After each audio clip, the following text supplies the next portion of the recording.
La mente maestra. El secreto olvidado de Napoleón Hill. La llave maestra del éxito. Cuando observamos el panteón de los grandes titanes industriales, figuras como Andrew Carnegie, Henry Ford o Thomas Edison, a menudo nos asalta una pregunta sencilla pero profunda. ¿Cómo lo hicieron? ¿Cómo es posible que individuos aparentemente de carne y hueso como el resto de nosotros lograran hazañas tan sobrehumanas que reconfiguraron la faz del mundo? ¿Fueron simplemente productos de un genio solitario, un rayo de brillantez individual que golpea una vez por siglo? La respuesta, según el hombre que dedicó más de 2 décadas de su vida a estudiar precisamente a estos hombres, es un rotundo y definitivo no. Ese hombre fue Napoleón Hill, una figura a menudo aclamada como el abuelo del género de autoayuda. En 1928, tras una odisea de investigación que abarcó a más de 500 de las personalidades más exitosas de Estados Unidos, Hill publicó su primera gran obra, La Ley del Éxito. No es casualidad que la lección 1 de esta monumental filosofía, el capítulo que él mismo describió como el más importante, se llamara La mente maestra. Años más tarde, en su libro más célebre, Piense y hágase rico 1937, la mente maestra reaparecería como uno de los 13 principios fundamentales para alcanzar la riqueza. Sin embargo, esta aparente degradación en la jerarquía, de ser la lección principal a ser uno de los principios, es engañosa. Un análisis profundo de la obra completa de Hill revela la verdad. La mente maestra no es simplemente un peldaño más en la escalera hacia el éxito, es la estructura misma de la escalera. Napoleón Hill presentó este concepto como la llave maestra, el principio habilitador que infunde un poder exponencial a todos los demás. El deseo, la fe, la autosugestión, la persistencia, todos son vitales, pero operan a nivel individual. La mente maestra es el principio que toma esos esfuerzos individuales y los multiplica geométricamente, fusionándolos en una fuerza sinérgica capaz de lograr lo que ninguna mente solitaria podría jamás concebir. Este informe de investigación se embarca en un viaje exhaustivo para desentrañar el poder, la mecánica y la aplicación de este concepto transformador. Iniciaremos nuestro viaje en el origen casi mítico de la idea, en la opulenta oficina de un magnate del acero. Desglosaremos su definición precisa, explorando no solo la psicología de la colaboración, sino la audaz metafísica de la tercera mente y la inteligencia infinita que Hill propuso. Investigaremos cómo este principio actúa como el eje central de la filosofía de Hill, potenciando cada uno de los otros pasos. Proporcionaremos un manual práctico y detallado, los planos para construir una alianza de mente maestra funcional en el siglo XXI, basados en las reglas de selección, armonía y estructura. Analizaremos el estudio de caso histórico definitivo, la alianza secreta de Ford, Edison y Firestone, conocida como los vagabundos. Finalmente, rastrearemos el legado de la mente maestra hasta nuestros días, viendo su ADN en el coaching empresarial moderno, en grupos como Vistage y en las enseñanzas de gurús contemporáneos como Tony Robbins. Y de manera crucial, realizaremos un análisis crítico y honesto, abordando las controversias sobre la veracidad de Hill y el peligro psicológico real de que la armonía degenere en pensamiento grupal. El objetivo de este trabajo no es solo definir un concepto, sino resucitar una idea que, aunque a menudo se cita, rara vez se comprende en su totalidad. Esta es la historia de la mente maestra. Capítulo 1. El nacimiento de una idea, el origen y la famosa entrevista. Toda gran filosofía tiene su mito fundacional, y la de Napoleón Hill es una de las más convincentes en la historia del desarrollo personal. La historia, tal como Hill la relató incansablemente, comienza en 1908. Hill era un joven periodista de una revista de circulación modesta, pero armado con una ambición desmedida. Su asignación lo llevó a la oficina del hombre que en ese momento era el más rico y poderoso del planeta, Andrew Carnegie, el titán del acero. Carnegie, un inmigrante escocés que había comenzado como un simple telegrafista para luego construir un imperio industrial sin precedentes, vio algo en el joven Hill. Según el relato, lo que debía ser una entrevista de 3 horas se transformó en una conversación de 3 días. Durante este encuentro extendido, Carnegie decidió confiarle a Hill un secreto, no un truco de negocios, sino una filosofía de vida que, según él, era la verdadera fuente de su colosal fortuna y la de otros magnates como Rockefeller y Morgan. Carnegie creía que los principios del éxito podían ser destilados, organizados y enseñados, creando una filosofía del logro personal, que podría ser utilizada por cualquier persona con la voluntad de aprenderla. Fue entonces cuando lanzó a Hill el desafío que definiría su vida. Carnegie le preguntó si estaría dispuesto a dedicar los próximos 20 años de su vida, sin compensación económica alguna, a entrevistar a los más de 500 hombres más exitosos de Estados Unidos, incluidos gigantes como Henry Ford, Thomas Edison y Theodore Roosevelt, para validar y organizar esta filosofía. Hill, según cuenta la leyenda, aceptó el desafío en menos de 29 segundos, un acto de decisión rápida que Carnegie vio como la confirmación de que había encontrado al hombre adecuado. Pero, ¿cuál fue el secreto central que Carnegie compartió? ¿El principio que consideraba la piedra angular de su propio imperio? No fue el pensamiento positivo, no fue la persistencia, fue una sorprendente admisión de humildad. Carnegie le confesó a Hill que él, personalmente, sabía muy poco sobre la fabricación de acero. De hecho, admitió que carecía de los conocimientos técnicos especializados de la industria del acero necesarios para hacer sus sueños realidad. Esta admisión es la cuna del concepto de la mente maestra. El éxito de Carnegie no provino de su propio conocimiento, sino de su habilidad para ayudar a otros a amasar grandes fortunas y de rodearse de hombres que sí poseían el conocimiento que él le faltaba. Formó lo que él llamó un grupo de mastermind, una alianza de mentes que trabajaban en perfecta armonía hacia el objetivo de producir y comercializar acero. Carnegie no necesitaba saber de metalurgia, necesitaba saber cómo coordinar a los expertos en metalurgia, finanzas, logística y ventas.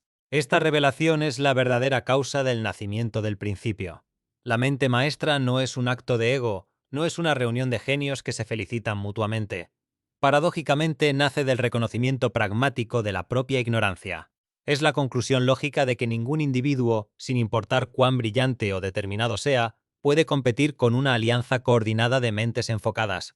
Es la diferencia fundamental entre el éxito individual y el éxito colosal. El individuo que intenta hacerlo todo solo, que opera como un lobo solitario, está destinado a fracasar cuando se enfrenta a la sinergia de un equipo cohesionado. Irónicamente, el propio Napoleon Hill admitió más tarde en su vida que, a pesar de haber comprendido este poder, había pasado años trabajando como un lobo solitario, olvidando apropiarse y hacer uso de este principio fundamental en su propia misión.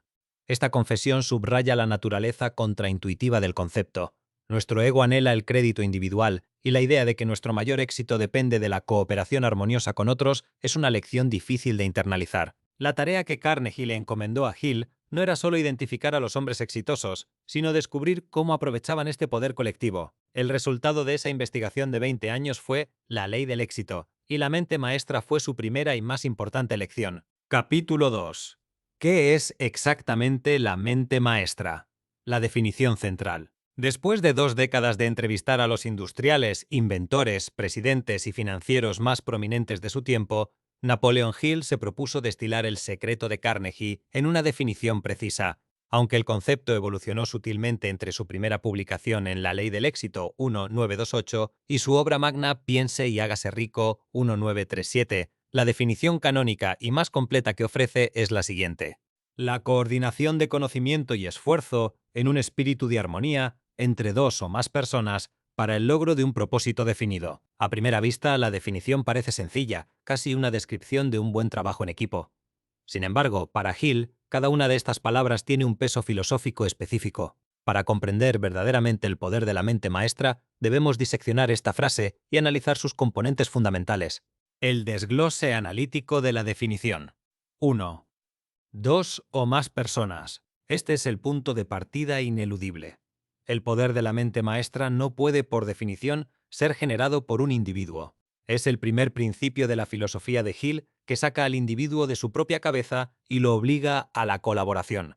Es la admisión de que el lobo solitario, por muy capaz que sea, tiene un techo de logros autoimpuesto. 2. Coordinación de conocimiento y esfuerzo. Este componente subraya que una mente maestra no es un grupo de discusión pasivo ni un club social. Es una alianza activa. No se trata solo de compartir ideas, sino de combinar sabiduría y esfuerzo. Es un trabajo disciplinado. Requiere que los miembros no solo aporten lo que saben, conocimiento, sino que se comprometan a actuar sobre ese conocimiento, esfuerzo. La sinergia solo ocurre cuando el pensamiento y la acción se fusionan colectivamente. Un propósito definido. Este es el motor, la brújula que alinea a todas las mentes. Sin un objetivo claro, ardiente y compartido, el grupo no es una mente maestra, es simplemente una reunión. El propósito definido es lo que enfoca la energía del grupo. Hill ilustra la falta de este principio con el ejemplo del vendedor de cacahuetes en la esquina. Este hombre trabaja duro, está ocupado cada minuto, pero es un vagabundo en el mar de la vida, porque carece de un propósito definido que dirija su esfuerzo hacia un rendimiento mayor. Lo mismo se aplica a un grupo. Un grupo de genios sin un propósito común generará caos. Un grupo de individuos promedio con un propósito definido y compartido generará poder. El propósito debe ser definido, claro y compartido por todos los miembros, en un espíritu de armonía. Este es, sin duda, el componente más crítico, místico y a menudo más difícil de lograr. La armonía es el pegamento que mantiene unida la alianza. Hill no se refiere a una simple cortesía profesional. Habla de una cooperación amistosa, una alineación fundamental de valores y una confianza mutua. La armonía no significa que todos deban estar de acuerdo en todo momento. De hecho, como veremos, la ausencia de disenso es peligrosa. Más bien, la armonía es un estado de respeto y confianza tan profundo que las ideas pueden ser debatidas, desafiadas y refinadas sin que el ego personal entre en juego. Es la eliminación de la fricción interna, como la envidia, los celos o el miedo, que destruye la mayoría de las alianzas. Es el requisito indispensable para que la química mental ocurra. La ecuación de la mente maestra. Para simplificar este concepto y llevarlo a un terreno más práctico, podemos visualizar la mente maestra como una ecuación. Un error común es pensar que el poder del grupo es aditivo. La verdadera fórmula de Hill es multiplicativa. En su ecuación, la armonía y el propósito definido no son aditivos, son los catalizadores exponenciales. Conocimiento colectivo más esfuerzo colectivo. X. Armonía perfecta más propósito definido, igual poder de la mente maestra. Esta perspectiva revela una verdad profunda. Un grupo de 10 personas brillantes con un propósito vago y una armonía rota, lleno de egos y política interna, tiene un poder casi nulo. Su factor multiplicador es cercano a cero. Por el contrario, un grupo de solo 2 personas, quizás con menos conocimiento individual, pero en perfecta armonía y unidas por un deseo ardiente y un propósito definido, puede generar un poder exponencial. Su factor multiplicador es inmenso. La armonía es, por tanto, el catalizador que permite que 1 más 1 se convierta en 3 o en 30. Esta tercera entidad que nace de la suma es lo que Hill describió como la tercera mente. Capítulo 3. La tercera mente. El mecanismo psicológico y metafísico. Una vez establecida la definición de la mente maestra, la siguiente pregunta lógica es: ¿cómo funciona? ¿Es simplemente una metáfora para los beneficios psicológicos del apoyo grupal? ¿O es algo más? Para Napoleón Hill, la respuesta es clara. Es mucho más. Cuando 2 o más mentes se coordinan en perfecto espíritu de armonía, Hill postula que no solo se suman, sino que crean una tercera mente. Esta no es una metáfora. Para Hill, es una entidad psíquica real, una fuerza invisible y tangible que se forma a partir de la sinergia de las mentes individuales. Esta tercera mente es una inteligencia colectiva 13 que, como señaló un practicante moderno del concepto, no le pertenece a nadie individualmente, sino a la inteligencia colectiva. Esta nueva mente es más sabia, más creativa y más poderosa que la suma de sus partes. Para entender esto en términos sencillos, podemos usar una analogía química. El hidrógeno es un gas altamente inflamable. El oxígeno es un gas esencial para la combustión. Cuando estos dos elementos se unen por separado, simplemente tenemos una mezcla de gases. Pero cuando se unen en una coordinación armoniosa, crean agua, una tercera sustancia que no se parece en nada a sus componentes y que irónicamente tiene el poder de apagar el fuego. De la misma manera, la mente maestra es la química mental, que fusiona las energías psíquicas de los miembros para crear una nueva conciencia grupal, una tercera mente con capacidades que ninguno de los miembros poseía individualmente. La conexión cósmica, la inteligencia infinita. Aquí es donde la filosofía de Hill trasciende la psicología convencional y entra de lleno en el ámbito de la metafísica. Para Hill, esta tercera mente no es un sistema cerrado, es una antena. Su propósito es sintonizar y extraer poder de una fuente mucho mayor, una fuente que Hill denomina la inteligencia infinita.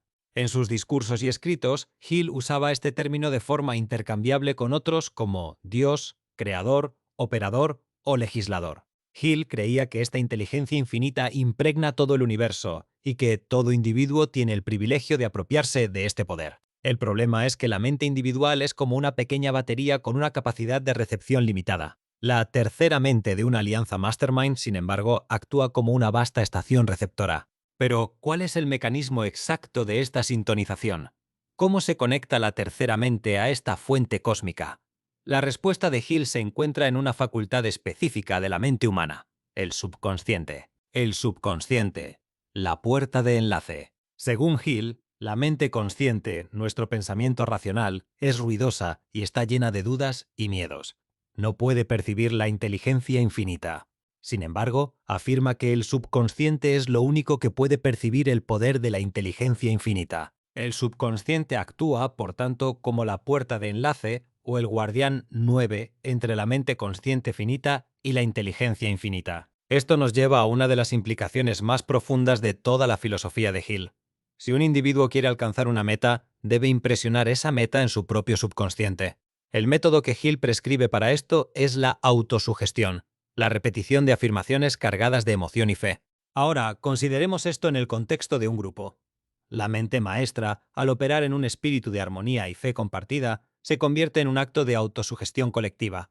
Cuando un grupo de mentes se reúne, enfocado en un propósito definido, la meta, y en perfecta armonía, la emoción de la fe y la confianza, no solo están reforzando la creencia en la mente subconsciente de cada miembro, están simultáneamente programando la tercera mente colectiva. Esta señal combinada, emitida por la alianza, es exponencialmente más clara, más fuerte y más potente que la que cualquier individuo podría emitir solo. Estrategia práctica de negocios e innovación que fue utilizada, consciente o inconscientemente, por los hombres que dieron forma al mundo moderno. Capítulo 7. El eco moderno. El legado de la mente maestra hoy. El concepto de la mente maestra, acuñado por Napoleon Hill en la década de 1920, no se ha desvanecido en la historia. Por el contrario, ha evolucionado y se ha adaptado, convirtiéndose en un pilar fundamental del coaching empresarial, el desarrollo personal y la estrategia de liderazgo en el siglo XXI. El legado de la mente maestra. 1. Coaching y grupos de asesoramiento. 2.